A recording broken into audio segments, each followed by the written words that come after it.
Nous allons maintenant un peu discuter avec vous, Diane Fedvé, bonjour. Bonjour. Cette nouvelle écharpe, vous la portez, on vous l'a décernée début septembre pardon, à Remiremont. Racontez-nous très brièvement comment s'est passée cette élection. Cette élection, c'était la soirée de ma vie, on peut dire ça comme ça. C'était beaucoup de joie, beaucoup de plaisir et surtout beaucoup de surprises. Vous êtes originaire de Piblange, oui, en Moselle. C'est ça. Est-ce que cette aventure, c'était à la base un rêve d'enfant ou c'est une envie qui est venue beaucoup plus tard ? C'est plutôt un concours de circonstances, je peux dire ça plus comme ça. C'est un collègue à ma mère qui m'a inscrite et puis voilà, la vie a fait que je suis devenue Miss Lorraine, donc quel plaisir. Comment on se prépare pour ce type de concours? C'est quoi les étapes de la préparation? Beaucoup de préparation, les gens ne le savent pas forcément, mais avant d'être Miss Lorraine, il y a Miss Moselle, il y a des castings en amont. Donc voilà, plusieurs mois de préparation depuis février. On vous suit beaucoup sur Instagram en ce moment. Je suppose qu'être Miss, on doit représenter quelque chose. Quels sont les différents rôles que doit avoir une Miss ? Être Miss Lorraine, c'est être ambassadrice de notre région. Donc forcément, c'est être proche des habitants de cette région. Donc c'est avant tout ça. Et puis essayer de répondre aux personnes sur les réseaux sociaux, notamment sur Instagram où je suis assez présente. Donc voilà. Et comment est-ce que vous ressentez un fort soutien derrière vous, des retours qui y sont faits? Oui, bien sûr. J'ai la chance d'avoir une communauté qui est présente, qui me soutient, des gens de mon village, ma famille surtout qui est derrière moi. Donc j'ai beaucoup de chance d'être aussi bien entourée. Si on enlève l'écharpe et la couronne, oui, que fait Diane Fedvé dans la vie? Moi, je suis avant tout étudiante en droit, donc je suis passée en 2e année et j'adore ce que je fais. Pour faire quoi plus tard? Quel est l'objectif? Oui, forcément, j'aimerais devenir avocate en droit pénal et sciences de la criminologie.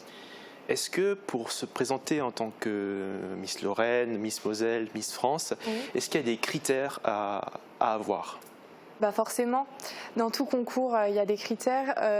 Faire 1m70 minimum, être célibataire, ne pas avoir de tatouage et ne pas avoir de piercing. D'accord. Voilà. Et je sais qu'il y a sûrement pas mal de jeunes filles qui souhaitent également s'aventurer dans cette expérience, mais elles n'ont pas forcément les standards ou les critères pour justement être sélectionnées. Qu'est-ce que vous pouvez leur dire à ces jeunes filles qui rêvent de le faire? Qu'est-ce que je peux leur dire? Qu'il ne faut jamais baisser les bras, que si elles n'ont pas forcément les critères, c'est que ce n'est pas forcément leur destinée, donc peut-être s'orienter ailleurs, et puis la vie réserve tellement de belles choses qu'elles verront par la suite. Et du coup, la prochaine étape pour vous, c'est l'élection de Miss France 2021. Oui. Racontez-nous comment vous ressentez, comment est-ce que vous allez vous préparer pour cette grande élection? Ça y est, ça fait déjà un mois que j'ai été élue, donc le stress commence à monter un peu. Mais quel plaisir quand je vois toute cette préparation qui commence à arriver. Dans à peu près un mois, je vais partir à Miss France, donc ça va être une aventure d'une vie, donc forcément magique. Dernière question, je sais que ça peut prêter parfois c'est compliqué. Il y a pas mal de Miss qui se font disqualifier parce qu'on découvre soit des photos un peu dénudées. Voilà. Qu'est-ce que vous en pensez? Est-ce que c'est une démarche qu'il faut faire? Est-ce que c'est quelque chose qui... Qu'est-ce que vous pensez par rapport à ça? Alors, il faut savoir qu'avant de s'inscrire, on signe un contrat. Et sur ce contrat, tout est signalé, en fait, tout est indiqué. Donc, on a forcément des contre-indications comme celle-ci. Donc, voilà, elles ont joué, elles ont perdu. Hein. D'accord. Okay. Est-ce qu'il y a d'autres choses à respecter, justement? Les choses primaires,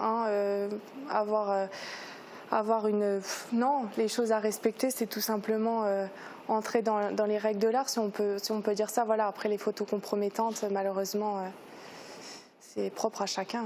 D'accord. Mais écoutez, un grand merci, Diane, d'avoir partagé. Mais je vous en prie d'avoir partagé ce moment avec nous. Et toute l'équipe de Mosaïque Cristal vous souhaite plein de réussite pour la suite. Merci, c'était un plaisir.